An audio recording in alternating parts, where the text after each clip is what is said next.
John Anderson, Zubin Mehenti, the great Stephen A. Smith is 20 seconds away. Magic Johnson, as you know, has stepped down as president of basketball operations for the Lakers. Impromptu press conference tonight before their game with the Blazers. Magic did say, we're moving in the right direction. If I didn't think we were, I wouldn't have stepped down.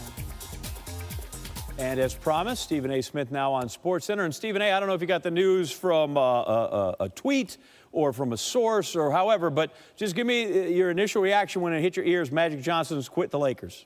Stunned at the timing. Stunned at the timing because it's the last game of the regular season. It's before the Lakers played their home game, which means that you suspected there was going to be, if not LeBron James himself, but whether it's Jeannie Buss or somebody else that may have been in the facility at that particular moment in time, the heat was definitely going to be aimed in their direction because Magic Johnson quit.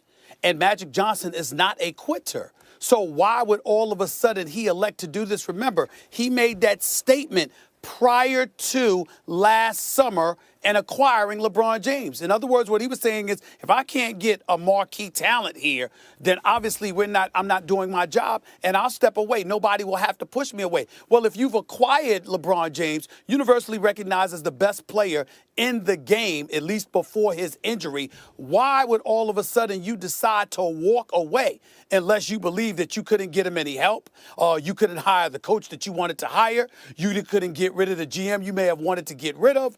We don't know. I do know this. You didn't only hear about Magic Johnson wanting to get rid of Luke Walton and his coaching staff by 10 a.m. tomorrow morning, by the way. But you also heard that he probably wanted to get rid of Rob Pelinka, the general manager. Now, I spoke to Jeannie Buss and Rob Pelinka. They categorically and emphatically denied any such thing whatsoever. But what they're going to have to deal with is the scuttlebutt that's circulating around NBA circles and has been circulating for the last couple of weeks, is that Magic Johnson didn't only just want to go in a different direction pertaining to the coach, he wanted to do so with the GM. We got to pay attention to what's going on and see what the fallout is. Jeannie Buss did not seem to be offended that she was not told in person by Magic that it was this press conference. Kind of hits me wrong. How do you feel about not going to the office and telling the boss I'm done? I think that I don't believe Magic Johnson. And I don't want to call him a liar. That would be derogatory and disrespectful towards him. But I do believe in this particular case pertaining to Jeannie Buss, there was an elevated level of frustration, and that is why he did not communicate face-to-face to Jeannie Buss. I don't believe because he loves her so much and she's like a sister to him. That's why he didn't tell her. That's usually a reason why you prioritize telling somebody to their face as opposed to having a press conference. So that's just my personal belief, and I also think it speaks to it gives credence to the level of frustration that has been circulating as it pertains to Magic Johnson and what he was feeling about the coach and the GM. We're going to know more tomorrow and the day after. Because if Luke Walton still keeps his job, then we're going to know there was some disagreement here. Because I'm here to tell you, Luke Walton was gone. The coaching staff was gone. It's a given. I'm telling you what I know. They were done. All right? Then you've got Rob Pelinka. And it depends on who you believe. Do you believe that Magic Johnson was going to get rid of a GM, that people have been going behind Rob Pelinka's back, in fairness to Rob Pelinka, who was an accomplished agent, represented Kobe Bryant for years? He's an individual that was respected but sincerely and deeply disliked by some people. This is a guy that has been, people have talked about him being at Lakers facilities and asking, where's Magic, where's Magic, where's Magic? And it was like a running joke because Magic was almost never around. At least that was the perception that was trying to be put out there. We don't know how much accuracy there is to these reports, but what we do know is that it's been talked about for months. And Rob Pelinka, falsely or not, has been accused of doing these kind of things. If he keeps his job and Luke Walton keeps his job, then you know that had something to do with Magic Johnson's willingness to walk away. Because at least when it pertains to the coach, he clearly was going to make that change. Stephen A. Smith in Los Angeles. Plenty of debate, including if he left the Lakers better than he found them 2.5 years ago. Thanks, Stephen A. I was on my way on vacation. I stopped it for this and for First Take tomorrow. I'll be ready. You're dedicated. See y'all later. Thanks, brother. This is Lakers president, and he has what? LeBron James to show for it, and that is about it. Because in his 2 years plus, the Lakers did not make the playoffs. He basically admitted the job isn't for him. He likes fun, likes basketball, likes talking about basketball. And the job is hard and time-consuming, and there are fines when you talk about other players and other teams. Rachel Nichols with Irvin Johnson. Done. You just shocked everyone. Did you see everyone's faces when you stood up there and then said that sentence and said, I am stepping down as president of basketball operations? Well, I'm happy, though, and I'm happy that I came to this decision and I can go back being Magic Johnson. So I just had to get back to being me. Do you think you owed it to Jeannie to tell her first? I wouldn't be here doing this. Because I know her, we would have cried and I would have felt guilty and I would have stayed. So you told us first because you didn't want her to talk you out of it? Yeah, exactly. And she can understand that. Do you feel that you are leaving Jeannie or the Lakers or LeBron in a lurch a little bit? No, that you no. said you were going to be here for at least another year? No, I think that, LeBron signed because he saw that the Lakers were building something special. He could be a part of that. He's still going to be a part of that. We're going to be back in the Western Conference Final next year if the right player comes and then the right role player comes. You mentioned when you were talking to the group that you were sick of the backstabbing. What did you mean? Well, A little bit. Give me a little bit. No, I can't because that's not what we do here. Do you feel it was within the organization, though? It's around. Okay. Okay. It's around. Okay, so the team got the message. Gotcha. We realized team president Magic Johnson, though he didn't tell anybody except holding the Zeus conference, any of his higher-ups, they got the word and then they released this statement. There's no greater Los Angeles Laker than Earvin Johnson. We are deeply grateful to Magic for all that he has done for our franchise as a player, an ambassador, and an executive. We thank him for his work these past 2 years as our president of basketball operations and wish him, Cookie, Andre, EJ, Elisa, all the best with their next steps. He will always be not only a Lakers icon, but our family. Magic, a man of many different roles there in LA as a player, 3-time MVP, 5-time NBA champ. LA won 74% of its games with Magic. In 93-94, he came back to Lakers as the coach. Team started strong, won 5 of its first 6, but they ended the season on a 10-game losing streak, and that was his career. 16 games on the bench, and then as president of basketball operations, listen, he traded off D'Angelo Russell. He let Julius Randle walk, both having career years. Unsuccessful trying to trade for Anthony Davis. Didn't get Paul George. Got LeBron, but after that, struggled. And imagine being on the air when this news broke in Los Angeles. The man sharing the screen with me did just that. George Sedano hosted the Sedano Show on our great ESPN Los Angeles radio affiliate. All right, bottom line, news comes down, you're on the air. The listener reaction is? Oh, Zubin, it was a lot of anger. It was shock, certainly. But there was a contingent as well that felt somewhat relieved even because it's been tough as Magic Johnson is the greatest Laker of all time to kind of watch him fumble through this particular job because he hasn't done it great really outside of landing LeBron James. The details haven't been good. And there's this notion that he's been kind of an absentee executive. So people want someone who is committed to the job and will be there day in and day out and grind. You know, earlier today we spoke to some of your fellow NBA colleagues who all seem to indicate that the Lakers are run like a mom and pop shop in the sense that it's just a few people, it's a family-run organization. Now they have a decision to make, front office-wise. What are you hearing? Well, look, I think that everything is up for grabs right now. Luke Walton was maybe going to be fired. I saw that Woj had reported that the staff expected that was going to be the case. Who knows what's going to happen now? My guess is they're going to have to get somebody in charge and figure out what to do with the rest of the front office, including Rob Pelinka, and, of course, the coaching staff with Luke Walton. I think that all of this needs to be decided by Jeannie Buss. She is the ultimate decision maker here. She entrusted Magic Johnson. Clearly, he was not up for the job, and now she's going to have to make some tough decisions as to who to entrust this organization with to make those difficult decisions. Real quick, last thing. What's the first order of business? I would say the first order of business is getting another president of basketball operations. If I were doing the hiring, Zubin, I would go after David Griffin. You get a proven guy, unlike Magic and Rob, who are novices at this particular job, a guy who's got a track record, a great track record in Phoenix, an excellent track record in Cleveland where he won a championship with a guy named LeBron James who plays on the Los Angeles Lakers. I think that would be the guy that I would call first if I were Jeannie Buss. Indeed, has championship experience. And as Jeannie said just last week, I will always defer to Magic. Time for a plan B, and George will be all over it with our listeners in Southern California. George, thanks. You got it, Zubin. All right, let's show you what's going on. Thunder Rockets are playoff teams where they fit in the West. Nobody's quite sure. Thunder down in OKC, 108-104, less than 30 to go. Russell Westbrook pulls up, bang. So now it's a 1-point game. James Harden, couple of free throws, back to 3. Westbrook, don't need the 3. He'll get the quick 2, throw it down. They trail by 1 again. Forced to foul. Harden makes the first. Second, no. Westbrook down 2. 7 seconds. Adams, Westbrook, Paul George. Come on now. Channel your inner UVA right there. That's just Virginia clutch in the remaining time there. Thunder up 1. So Houston got one last chance. 0.8 seconds remaining. How about this? Don't foul.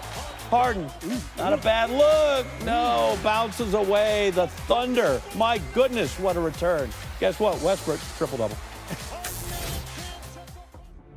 I'm a big dreamer. I think you got to dream in life to know what you want. The Miami Heat, they've done it. They win their first championship in franchise history. To me, it's still crazy when I walk around and I see people wearing my jersey, people wearing my shoes. The Miami Heat are once again NBA champions. Know that this moment might not ever come again. While you have it, cherish it. The 2013 NBA championship resides once again in Miami.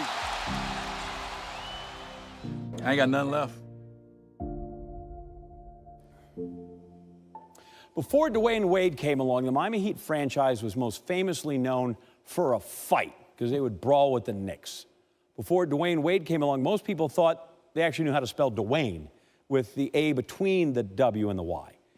Wade changed basketball in Miami and sports in South Florida. He managed to move Pat Riley into the background, surpassed Dan Marino. He made people leave the beach and the ocean to come inside for a game.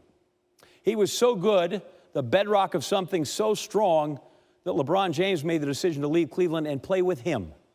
Tonight, Wade played at home for the final time in his magnificent career. Still trying to push the Heat for one more playoff appearance in their 16th season. Wade, all-time leader in games played, points, assists, steals, basically all of them. There's Wade's first regular season home game. That was October 31st, 2003 against the Pistons. Wade was 1 of 9 and had 4 points. Listen, you got to have somewhere to go. Now we're back in the moment in Tuesday.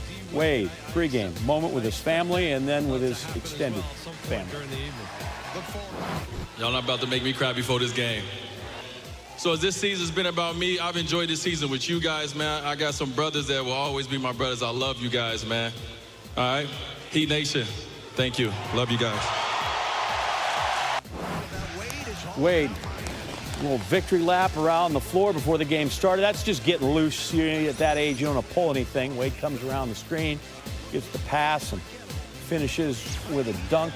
And look at that one again as we see all the jerseys that he had exchanged throughout the course of the season. Got one from Steph and Vince Carter. Those guys combined age of 109. A couple of good fakes right there. Chris Paul, he got that one. At this point, the Heat are up 14. Wade uses a screen coming through and lays that one in.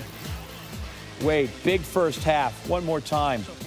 Zubin believes the guy's got more basketball in him if he wants to stay. Couple more years. Never know. Come out of retirement late. 14 points, 5 of 10 in the first half. Heat eliminated from the playoffs. They find out. Wade and Udonis Haslem check in. They played together for 15 seasons. Udi. Wade, you got one for 3 for me? Yeah, I got a little something for it if you want it. Wade now 21 points in this thing. A minute later, Wade, 16 seasons, we said. Most importantly, 3 championships. Kind of dragged Shaq to one, right? Shaq will take credit, but in that NBA Finals, it was all about Wade. No doubt. He and LeBron and Bosh got a couple. I'll hit another one there. There you go. Got it. Oh, yeah, the missus is there. Happy as Wade up. He's going to go 30. So Dirk went 31, right, yes, in his retirement. Yep. And Wade's going to go home with 30. A pull-up right there, 122.99. And then he traded with all his boys. That's cool. All his dudes. Here's the man of the hour after his last 48 for the Heat. You want to amend that after seeing the scores table jump? He's got time left. It's got a good vertical. I'm buying it. Wade, 30th all-time career scoring list in NBA history. He's one of 3 active players to score 20,000 points for one franchise, joining LeBron and Dirk. Wade has always been a two-way player, has the most career blocks by a guard since the stat became official. Asked Michael Jordan for that honor back in March. And Wade, he's got a scoring title, Finals MVP, All-Star MVP on his resume. Only 8 other players in NBA history can say that. He's one of the 8, including LeBron, Jordan, and Wilt. Different sort of the 8. Just to see how much Wade has meant to the Heat through his time there. Again, 16 years. 5th player overall taken in the 2003 draft. Yep. Team's all-time leader in many things, including points, assists, steals, field goals, and titles. In fact, Wade by himself has scored close to 9% of the team's all-time points. That's well ahead of Ronnie Cycli. The great Ronnie Cycli. So you mentioned him being in some company with Dirk and LeBron. Well, Dirk playing in possibly his final home game in Dallas. Some finality on that in a second. They're all the team employees, the hundreds he passed by over the years. Here's your starting lineup. The greatest Dallas moment in franchise history. Allen, Tom Muller from the G. Number 41,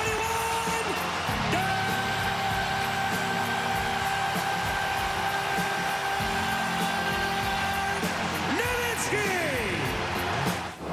How awesome was that? He isn't starting very much these days, but on a night like this, to be a swan song at home, you know he would be. Bang, get the arena on your feet with that shot. And then Dirk from downtown. He lit it up at the All-Star game. Did he just 3 second half of the season? The crowd is all into this. This is all Dirk. He's got the Mavs first 5. How about 7? That's the shot he invented and perfected. One more. Dirk scored the Mavs first 10 points.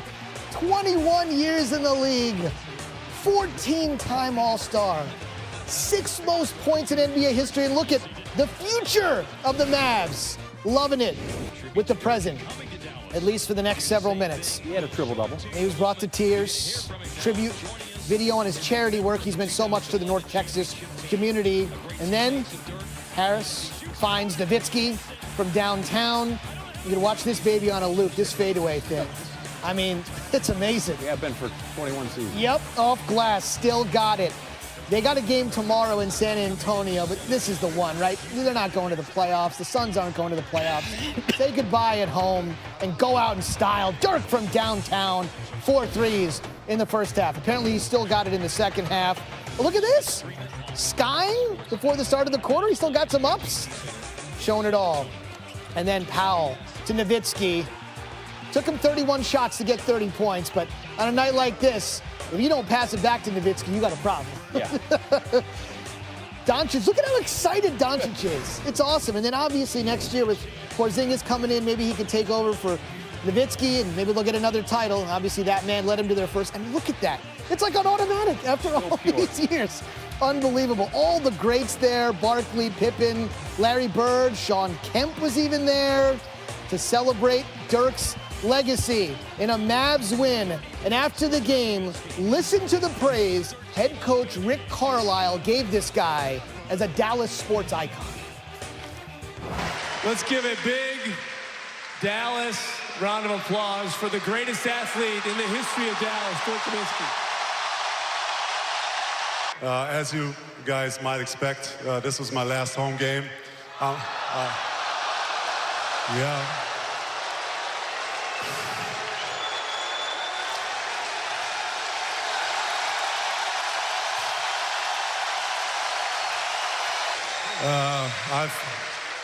I've put you guys on a hell of a ride with a lot of ups and downs, and you guys always stuck with me and supported me, so I appreciate it. And it's been an amazing ride, and thank you guys so much for coming out.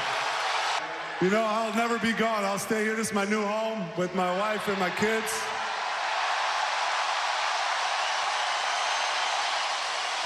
You know, I left Germany over 20 years ago, and I became a Texan, so thank you guys for having me, and we'll see you soon. Draw yet. Doesn't have a draw. Unbelievable. Carlisle say best Dallas athlete or best German Dallas athlete? He said the former, so if Staubach or somebody else might be watching. Smith or, yeah, Tony Dorsett. It could be a guys. But NBA was crazy. We've got Magic stepping away. We saw Dirk. We saw Wade. We've got to show you Steph Curry roll his ankle. And we haven't even gotten to the 8th spot in the East yet. Stephen A. is also on the way when we continue tonight on SportsCenter. Crazy good stuff.